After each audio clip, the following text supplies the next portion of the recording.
एक लड़का जो एक लड़की से बेइंतहा प्यार करता था, उससे शादी करना चाहता था और उस लड़की के एक इशारे पे जान देने को तैयार था, किसी की जान लेने को तैयार था। लड़की अगर उससे एक बार मिलने को कहती तो लड़का सैकड़ों किलोमीटर दूरी से आ जाता उस लड़की की बस एक झलक देखने के लिए, बस उसे गले लगाने के लिए। लेकिन इसके विपरीत ये जो लड़की थी ये पहले से शादीशुदा थी और इस बात की जानकारी उस लड़की को थी नहीं। और वो लड़का इस लड़की को पाने के लिए तमाम प्रकार से कोशिशें करता है, तमाम प्रकार से मिन्नतें करता है, दर बदर भटकता है और लास्ट में इस लड़के का अंजाम कुछ ऐसा होता है। और इस लड़की ने जो तरीका अपनाया था इस लड़के से पीछा छुड़ाने के लिए, ये सारी चीज़ें इतनी ज़्यादा खौफनाक थी, इतनी ज़्यादा विभत्स थी कि आगे आपको जब मैं कहानी में बताऊंगा और सिलसिलेवार तरीके से आपको पूरी कहानी सुनाऊंगा तो कहीं ना कहीं आप हैरान हो जाएंगे, कहीं ना कहीं आप परेशान हो जाएंगे कि कोई लड़का एक लड़की से प्यार करने की ऐसी सज़ा कैसे पा सकता है। तो आदाब, नमस्कार, जय हिंद, वंदे मातरम। मैं आपका अपना ठाकुर प्रखर सिंह आज मैं जिस कहानी के साथ, जिस सच्ची घटना के साथ हाजिर हुआ हूँ, इस कहानी को बताने का, इस कहानी को सुनाने का सबसे बड़ा जो कारण है, सबसे बड़ा जो उद्देश्य है कि आज लोग एक लड़की के प्यार में, चाहे अभी श्रद्धा वाला केस था तो एक लड़की एक लड़के के प्यार में इस कदर पागल होते हैं कि सामने वाले इंसान को, सामने वाला जो पार्टनर हो, चाहे लड़की हो चाहे लड़का हो, उसे भांप नहीं पाते और इसी चक्कर में अपने साथ साथ अपने पूरे परिवार को उस दुख की आग में झोंक देते हैं जिसके लिए वो कतई न जिम्मेदार हैं, ना ही उसके लिए वो तैयार हैं। तो ज़्यादा समय न लेते हुए सीधा चलता हूँ आज की इस कहानी के ऊपर। तो इस कहानी की शुरुआत होती है फिरोजाबाद में। एक थाना लगता है सिखोवाबाद और वहीं का एक क्षेत्र है, एक इलाका है, एक गांव है दिकतौली। 14 नवंबर साल 2022 इसी साल के इसी महीने में सुबह सुबह अचानक से वहाँ पे एक बोरे में लाश मिलती है। बोरा पूरा खून से सना हुआ था। अब गांव वाले जब ये नज़ारा, ये मंजर देखते हैं तो एक तरह से सुबह सुबह ये चीज़ देखने के बाद उनके होश फाख्ता हो जाते हैं कि सुबह सुबह ये किसकी लाश है, कौन मर गया, किसकी हत्या हुई है। लेकिन किसी गांव वाले में इतनी हिम्मत नहीं होती कि उस बोरे को खोल सके, अंदर का नज़ारा देख सके, अंदर का मंजर देख सके। लिहाजा गांव वाले घबरा के पुलिस को फ़ोन करते हैं। अब पुलिस जब ये फ़ोन सुनती है तो भाग के मौके पे उस क्राइम सीन पे पहुंचती है और लाश को कब्ज़े में लेती है और आसपास के इलाकों में ये पूछताछ करती है, छानबीन करती है कि आखिर ये मरने वाला है कौन। जगह जगह इस आदमी का हुलिया चस्पा कराया जाता है, अलग अलग न्यूज़पेपर्स में दिया जाता है कि सबसे पहले ये आदमी कौन है, इस बात की शिनाख्त हो, इसके बाद इसको किसने मारा, क्यों मारा, ये सारी कड़ियाँ फिर खुलेंगी। पुलिस वाले 14 तारीख की पूरी रात तक इंतज़ार करते हैं कि शायद कोई मिल जाए, कोई संदिग्ध आए जो इस लाश से संबंध रखता हो। लेकिन पूरी की पूरी रात बीत गई, ना कोई इस लाश को जानने वाला था, ना कोई इस इंसान को जानने वाला था। 14 तारीख बीत गई। अब 15 तारीख की सुबह सारे न्यूज़पेपर में, सारे व्हाट्सएप ग्रुप में पुलिस वाले इस बात की इत्तला करते हैं कि इस जगह पे ऐसे हुलिये वाला एक इंसान मरा पाया गया है। अगर किसी से इस आदमी का कोई संबंध हो या फिर इस आदमी को कोई जानता हो तो आए, बॉडी क्लेम करे और अंतिम संस्कार के लिए ले जाए। लेकिन पुलिस वालों का जो ये प्रयास था ये भी विफल साबित होता है। 14 तारीख बीत गई, 15 तारीख बीत गई, लेकिन इस आदमी का पहचान करने वाला, इस आदमी को जानने वाला, इस आदमी से रिश्ता रखने वाला कोई भी व्यक्ति, कोई भी परिवार नहीं मिलता। अब समय बीतता जा रहा था, बॉडी का अंतिम संस्कार भी करना था, बॉडी भी कहीं ना कहीं अब डिकम्पोज होने लगी थी। लिहाजा पुलिस वाले कुछ समय तक इंतज़ार और करते हैं। उसके बाद बॉडी का धर्म परीक्षण करा के उस हिसाब से इस आदमी का अंतिम संस्कार कर देते हैं और इस आदमी का जो कपड़ा वगैरह था उसको थाने में ही सुरक्षित रखते हैं और आसपास के इलाकों में इत्तला कर देते हैं कि अगर इस कपड़े का या फिर इस हुलिये का कोई आदमी मिले तो हमें बताएं। अब ये बात आई गई हो जाती है, मामला रफा दफा हो जाता है। लेकिन इसी बीच एक दूसरे इलाके में, एक दूसरे प्रदेश में कहा जाए तो गलत नहीं होगा, एक आदमी की मिसिंग कंप्लेन दर्ज होती है। और संजोग से जब कंप्लेन दर्ज होती है और रिकॉर्ड्स को खंगाला जाता है और सारे हुलिये को मैच कराया जाता है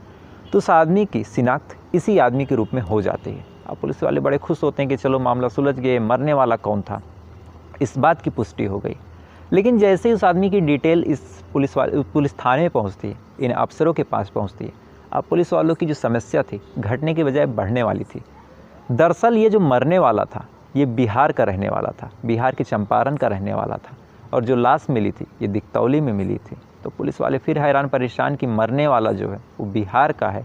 तो यहाँ पे इस जगह पे वो कैसे आ गया और किसने इसको मारा। अब जब कंप्लेन आती है, खबर मिलती है, बॉडी की शिनाख्त हो जाती है तो 14 तारीख को लाश मिली थी, 19 तारीख को उस आदमी के, उस मरने वाले के परिवार वाले जो परिजन थे, वो दिकतौली के इस थाना क्षेत्र में आते हैं, थाने में आके कपड़ा वगैरह लेते हैं। अब पुलिस वाले जब उनसे पूछताछ करते हैं कि यहाँ पे क्या करने आया था, तो जो घर वाले बताते हैं वो भी अपने आप में बेहद हैरान करने वाला था। दरअसल घर वाले बताते हैं कि ये आदमी तो राजस्थान में जॉब कर रहा था, यहाँ पे कैसे आ गया कुछ नहीं पता। अब पुलिस वाले फिर हैरान परेशानी कि एक आदमी जो बिहार का है, जॉब राजस्थान में कर रहा है, तो ये फिरोज़ाबाद कैसे पहुँचा और इस थाना क्षेत्र में कैसे पहुँचा। अब पुलिस वाले इन्हीं तमाम सवालों के घेरे में जांच पड़ताल अपनी शुरू करते हैं और सबसे पहले जो उनके पास सबसे सस्ता और सबसे सरल रास्ता था कि इस आदमी की कॉल डिटेल को खंगाला जाए, शायद यहीं से कुछ मिल जाए। अब इस आदमी की कॉल डिटेल को, लास्ट लोकेशन को जब खंगालते हैं तो पता चलता है कि लास्ट बार जिस नंबर से बात हुई थी, जिस नंबर पे लास्ट कॉल हुई थी और ये नंबर आखिरी बार जहाँ एक्टिव था, ये तो इसी थाना क्षेत्र के ओम नगर के एक घर का लोकेशन बता रहा। अब पुलिस वाले थोड़ा सा फिर हैरान परेशान होते हैं कि एक आदमी जो बिहार का रहने वाला है, राजस्थान में जॉब करता है, उसका संबंध यहाँ पे किससे है। अब इस बारे में जब परिजन से पूछताछ की जाती है तो परिजन भी बताते हैं कि जो उनका लड़का है जिसकी मौत हुई है, जिसका नाम बबलू है, वो यहाँ की एक लड़की से बात करता था और उससे शायद शादी भी करना चाह रहा था और हमें तो कोई दिक्कत नहीं थी, शायद थोड़े समय बाद इन दोनों की शादी भी हो जाती। अब परिजन और पुलिस वाले दोनों हैरान परेशान कि एक आदमी जो राजस्थान था, यहाँ पे अपनी गर्लफ्रेंड से बात कर रहा था, शायद उससे मिलने आया हो, तो उसकी हत्या किसने कर दी। अब इसके बाद पुलिस भाग के उस गर्लफ्रेंड पे, जिसका नाम ज्योति था, उसके घर जब जाती है तो जाने के बाद पुलिस वाले भी एक तरह से चौंक उठते हैं। दरअसल जिसे वो लड़की समझ रहे थे वो एक महिला थी, एक शादीशुदा महिला थी और कई सालों से सुहागिन थी और कई सालों पहले ही उसकी शादी हो जाती है। अब पुलिस वाले जब ये चीज़ देखते हैं कि बाकी मरने वाले के जो परिजन हैं, जिसे लड़की समझ रहे थे, जिससे शादी के सपने देख रहे थे, वो तो पहले ही शादीशुदा है। अब ये बात देखने के बाद पुलिस वाले भी चौंकते हैं, लड़के के परिजन भी चौंकते हैं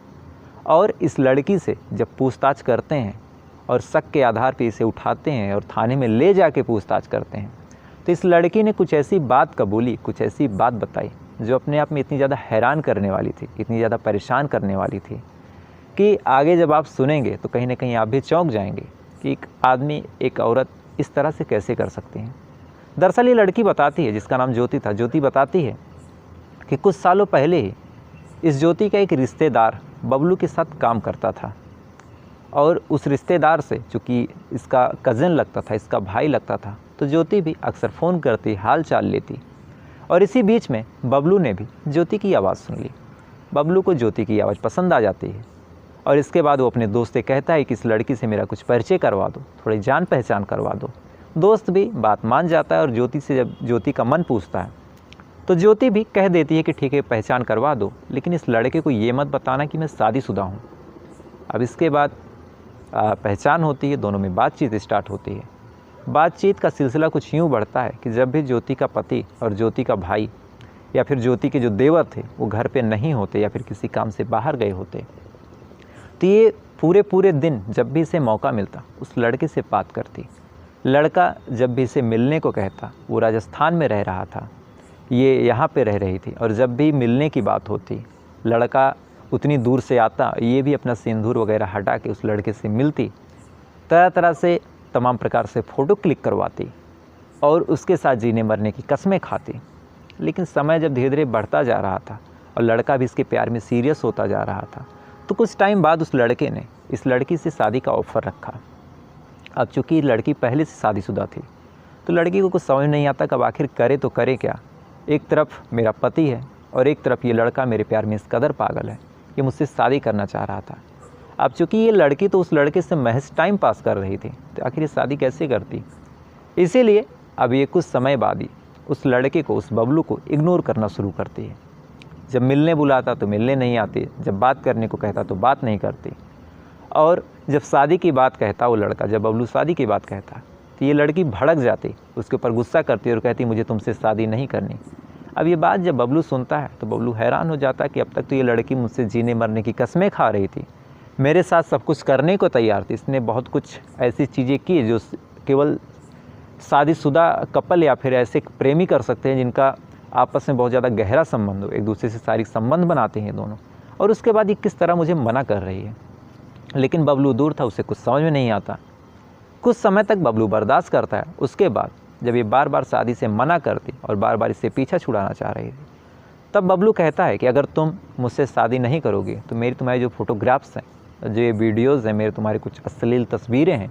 इनको मैं तुम्हारे घर वालों को दिखा दूंगा, तुम्हारे उस रिश्तेदार को दिखा दूंगा और पूरे परिजन के सामने जाके तब हंगामा करके तब तुमसे शादी करूंगा, तब तुम क्या करोगी। अब ये बात जैसे ही ज्योति सुनती है तो ज्योति के तो एक तरह से होश फाख्ता हो जाते हैं कि एक आदमी, एक लड़का जिससे मैं टाइम पास कर रही थी, उसके पास मेरी कुछ फ़ोटोज़ हैं, मेरी कुछ वीडियोज़ हैं, और अगर मैं इससे शादी नहीं करूँगी तो ये मेरी वीडियो को, मेरी फ़ोटो को अगर वायरल कर देगा तो मेरी इज़्ज़त, मेरी आबरू, मेरा जो गृहस्थ जीवन है ये ख़राब हो जाएगा। इसके बाद अब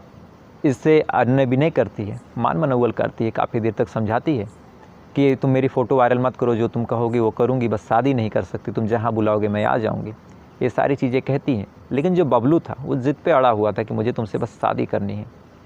अब धीरे धीरे बबलू इसे ब्लैकमेल करने लगता है और ये भी जब धीरे धीरे परेशान होती है तो परेशान होने के बाद इस बात का जो जिक्र है ये अपने भाई से, अपने पति से और अपने देवर से करती है कि कैसे एक लड़का मुझे ब्लैकमेल कर रहा है, मुझे परेशान कर रहा है। मैंने तो बस यूं ही इस लड़के से बात कर लिया, यूं ही इस लड़के से थोड़ा सा हंस के मुस्कुरा के एक दो फ़ोटो क्लिक करवा ली और ये लड़का मुझे इस तरह से ब्लैकमेल कर रहा है और कह रहा है कि तुम मुझसे शादी नहीं करोगी। और न जाने क्या क्या इसने अपने भाई को, अपने पति को और अपने उस देवर को इस लड़के के खिलाफ़ ऐसा बताया, इस कदर भड़काया कि अब ये जो तीनों थे इस लड़के के जान के प्यासे हो चुके थे। इसके बाद बाकायदा फिर प्लान बनता है और प्लान के तहत ज्योति जो है बबलू को कहती है कि मुझे तुमसे अभी मिलना है, अगर तुम मुझसे शादी करना चाहते हो, मुझसे सच्चा प्यार करते हो तो तुम मुझसे अभी के अभी आके मिलो। अब ये बात जैसे ही वो लड़का सुनता है, वो बबलू सुनता है, तो बबलू के तो खुशी का ठिकाना नहीं था कि चलो इतने दिन से जिस चीज़ की मशक्क़त कर रहा था, जिस चीज़ की मैं कोशिश कर रहा था, फाइनली वो घड़ी आ चुकी है। जो मुझसे प्यार करती है, जिससे मैं प्यार करता हूँ, अब हम दोनों की शादी की घड़ी आ चुकी है। इसके बाद बबलू राजस्थान से फ़ौरन अपनी टिकट बुक करवाता है। बुक करवा के 14 तारीख को, 14 नवंबर को ज्योति के घर ओम नगर पे पहुंचता है और पहुंच के ज्योति उससे कहती है कि तुम आए हो, शायद बड़ा समय बीत चुका है, तो तुम थोड़ा आराम कर लो, खाना खा लो और हम अब यहीं पे रहेंगे, एक दूसरे से फिर बाद में बात करेंगे और सुबह से तुम कुछ दिन यहीं रहना और यहाँ पे रहने के बाद चले जाना। अब ये आइडिया बबलू को भी अच्छा लगता है कि चलो मेरी कितनी कद हो रही, मेरे लिए खाना बना है और मैं खाना खा के शायद आज आराम करूँगा और कल इससे फिर बात करूँगा, फिर हम दोनों शादी की बातें करेंगे। बबलू बेचारा खाना खाता है और खाना खाने के बाद जब सो जाता है तो इसके बाद जो ज्योति का पति है और ज्योति का भाई है और ज्योति का जो देवर है, ये तीनों आते हैं और सोते हुए ही बबलू के ऊपर लोहे की पाइप से तब तक वार करते हैं जब तक बबलू की मौत नहीं हो जाती। इसके बाद बबलू मर जाता है। बबलू के मरने के बाद इसके जो डॉक्यूमेंट्स थे, चाहे वो आधार कार्ड की फ़ोटोकॉपी हो, चाहे ऐसी डिटेल्स जिससे बबलू की शिनाख्त हो सके, बबलू की पहचान हो सके, उन सारी चीज़ों को ये अपने पास रखते हैं। इसके बाद इसकी लाश को चादर में, कपड़े में लपेटते हैं और लपेट के बोरे में रखते हैं। और चूँकि इसके देवर के पास, ज्योति के देवर के पास एक टाटा मैजिक लोडर थी जिसे अमूमन कोई सामान वगैरह आदमी ले जाता है, ये उसी पे लादते हैं और लादने के बाद लाश को वहीं दिखतौली के पास ले जाके फेंक देते हैं। और इनका प्लान यही था कि जो मरा है वो मरने वाला बिहार का है, ये जॉब राजस्थान में करता है, तो अगर हम इसको यहाँ पे मार रहे हैं तो बड़े कम चांसेस है कि इसकी कोई शिनाख्त हो, इसकी कोई पहचान हो। लेकिन इस परिवार की इतनी ख़राब किस्मत, इन हत्यारों की इतनी ख़राब किस्मत और उस बबलू की